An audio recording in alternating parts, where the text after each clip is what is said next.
శ్రీకాళహస్తి దర్శనం చెయ్యాలి అంటే అంత తేలిక విషయం కాదు. అటువంటి అనుగ్రహం కలగాలి అంటే ఏ కారణం చేత అంటే నరమృగ స్వరూపం అని ఉంటుంది విఘ్నేశ్వరుడి దేవాలయం ఎదురుగుండా. ఆ నరమృగ స్వరూపాన్ని స్పృశిస్తారు. ఆ నరమృగ స్వరూపాన్ని స్పృశిస్తే తప్ప శ్రీకాళహస్తి క్షేత్రం లోపల దర్శనం అంత తేలిక కాదు అని చెప్తారు.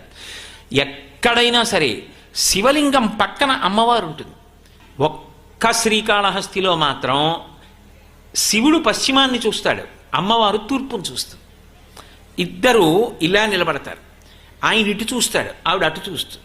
ఆవిడ జ్ఞాన ప్రసూనాంబ, పువ్వు సూర్యకిరణానికి విచ్చుకోవాలి. ఆవిడ నడుముకి పెట్టినటువంటి వడ్డాణం సర్పవడ్డాణం.